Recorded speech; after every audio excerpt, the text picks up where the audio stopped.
I spent 30 days testing 7 different joint pain remedies. Some were things I read online, some came from my doctor, some I found in old research papers that most people have never heard of. And I'm going to tell you exactly what happened, including the ones that made things worse, the ones I wasted money on, and the 3 that actually changed my life. Because if you're over 60 and dealing with knee pain, hip pain, or shoulder stiffness that makes every morning feel like a battle, you deserve honest information. Not marketing, not false hope, just what actually works, backed by real science and real experience. Before I start, let me give you some context. I'm 67 years old. I've had osteoarthritis in both knees since my early 60s. At my worst, my pain was a 6 or 7 out of 10 most mornings. I'd tried everything my doctor suggested with limited results, so I decided to do my own systematic experiment. 30 days, 7 approaches, careful tracking. Here's what I found. Remedy number 1. Hot and cold therapy alternating every hour. I'd read this everywhere, on health websites, in magazine articles, even in some older medical literature. The theory is straightforward. Alternating heat and cold creates a pumping effect in the blood vessels around the joint. Heat dilates the vessels and brings circulation to the area. Cold constricts them.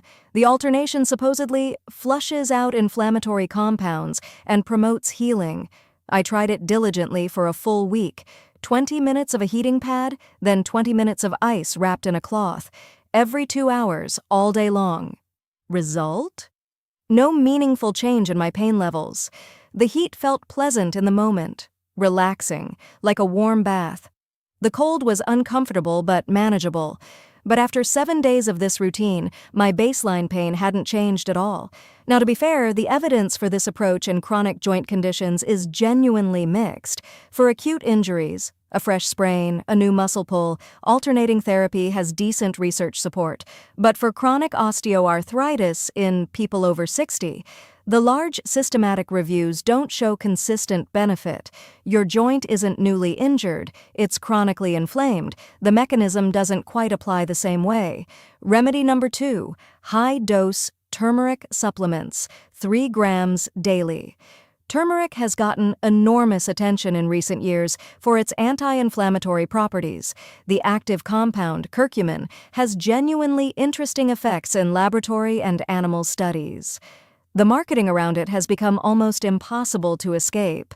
I purchased a reputable brand with enhanced bioavailability, the kind that combines curcumin with piperine from black pepper to improve absorption. I took 3 grams daily, with a fatty meal for the full 30 days. Here's my honest assessment. I noticed something by week 2. Not dramatic.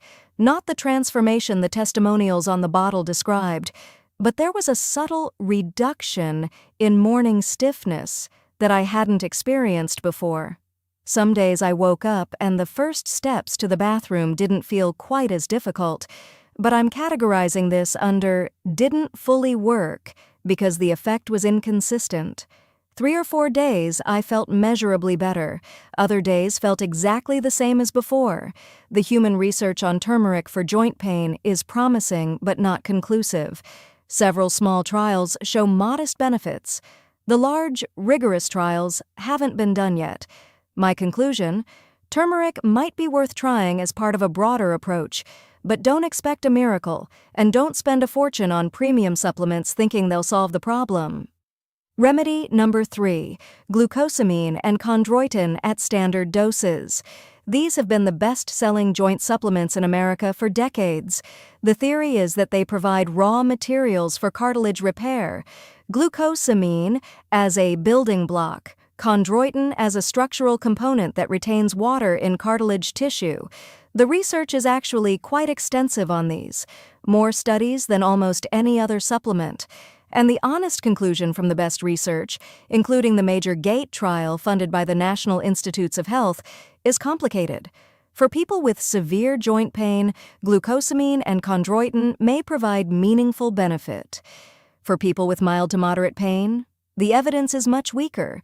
The GAIT trial found that in the mild pain group, the supplement performed about the same as placebo. I had moderate pain. I took the supplements faithfully for 30 days. I noticed nothing. Zero change. Not better, not worse. If you have severe joint pain, it might be worth discussing with your doctor, but I wouldn't spend $60 a month hoping for results that the research doesn't reliably show. Remedy number 4, Epsom salt baths, 3 times per week. This is one of those remedies that's been passed down for generations. The proposed mechanism is that magnesium in the Epsom salts absorbs through the skin and reduces inflammation throughout the body. Magnesium deficiency is genuinely common in older adults, and low magnesium is associated with higher inflammatory markers. I soaked for 20 minutes 3 times a week using 2 cups of Epsom salts in a warm bath. The honest truth, the baths felt wonderful. Warm water is genuinely therapeutic for joint stiffness. The relaxation was real. My anxiety went down. I slept better on the nights I bathed. But the science on transdermal magnesium absorption is quite weak. Multiple studies have failed to show significant increases in blood magnesium levels after Epsom salt baths. Most researchers believe that magnesium molecules are too large to pass efficiently through intact skin. The benefit I experienced was almost certainly from the warm water itself, not the Epsom salt specifically. Regular warm baths are a legitimate therapeutic tool for joint pain. Epsom salt probably isn't doing what people think it's doing. Now, the 3 things that actually worked. These are the approaches I continue today, because the evidence is strong and my experience confirms it.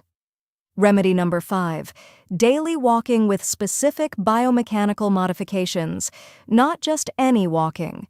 I worked with a physical therapist to understand how my walking pattern was contributing to joint stress. What I learned changed everything. Most people with knee pain unconsciously take longer strides. This increases the force on each footfall and puts tremendous stress on the knee joint at heel strike. The fix is counterintuitive.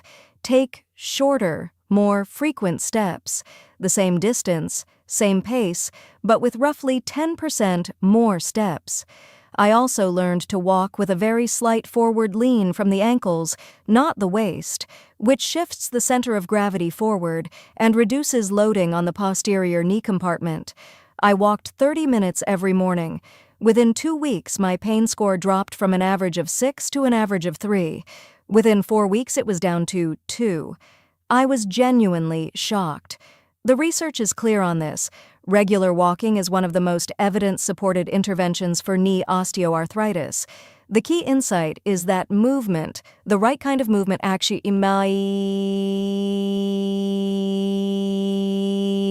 nourishes joint cartilage.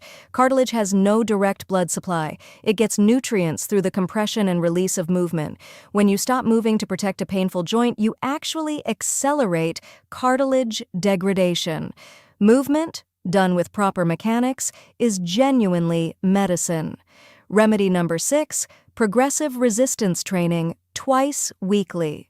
This is the one I was most afraid to try. I was genuinely worried that lifting weights with arthritic knees would make things worse. My image of resistance training was heavy barbells and deep squats, not exactly what a 67-year-old with knee pain should be doing. What I learned is that the right kind of resistance training is completely different from what I imagined. Under the supervision of a certified trainer who specialized in older adults, I started with extremely light resistance, bodyweight exercises, resistance bands, very light dumbbells. The exercises focused on building the muscles that surround and support the joints. For the knees, this means primarily the quadriceps and the hip abductors. These muscles act like biological braces. They absorb force and share load that would otherwise go directly through the joint cartilage. After 3 weeks of twice-weekly sessions, I could walk up a full flight of stairs without stopping. After 6 weeks, I was moving better than I had in 5 years. The mechanism makes sense. Strong muscles reduce the ground reaction forces that pass through joints. Studies have shown that for every pound of quadriceps strength gained, the effective load on the knee joint decreases by several pounds with each step. Remedy number 7, sleep optimization specifically for inflammation management. This was the finding that surprised me most because I hadn't thought of sleep as a joint pain intervention at all. I began tracking my sleep using a wearable device at the start of the 30 days. What I discovered was concerning. I was averaging only 5.5 hours of consolidated sleep per night. I thought I was sleeping 7 hours. I was wrong. The connection to joint pain became clear when I read the research. During deep slow-wave sleep, the body releases growth hormone, which promotes tissue repair. The immune system also performs critical maintenance work during sleep, including the regulation of pro-inflammatory cytokines, the molecules that drive joint inflammation. When you sleep poorly, even for a few nights, circulating inflammatory markers rise. C-reactive protein and interleukin-6, two key inflammation indicators, both increase with sleep restriction. Your joints hurt more not just because you're tired, but because your biology is actively more inflamed. I made 3 specific changes. I set my bedroom thermostat to 68 degrees. Sleep research consistently shows that slightly cool environments improve sleep quality. I installed blackout curtains because even small amounts of light exposure at night disrupt circadian rhythm, and I stopped using screens of any kind 90 minutes before bed. Within 2 weeks, I was averaging 7 hours and 20 minutes of quality sleep. My pain scores dropped nearly as much from sleep improvement as they did from the walking program. Here's the most important thing I learned from this 30-day experiment. The remedies that worked, walking, strength training, sleep optimization, had one thing in common. They addressed the root biological causes of joint pain in older adults. Chronically insufficient movement, weak supporting musculature, systemic inflammation driven by poor recovery. The remedies that didn't work, or worked only marginally, addressed symptoms without touching the underlying causes, or they were based on mechanisms that sound plausible but don't hold up under rigorous examination. If you take nothing else from this video, take this. Your joints are not passive structures waiting to wear out. They are living tissues that respond to the signals you send them. Movement nourishes them. Muscle strength protects them. Sleep allows them to repair. The practical summary for anyone over 60 dealing with joint pain. Get 30 minutes of walking daily with good form. Add 2 strength training sessions per week focused on the muscles surrounding your painful joints. And treat sleep as the foundation of your recovery, not an afterthought. Before making any changes to your exercise or supplement routine, consult with your doctor or a physical therapist. This is especially important if you have cardiovascular conditions, have had recent joint surgery, or are taking medications that affect exercise capacity. If this information was useful to you, please subscribe to Vital After 60.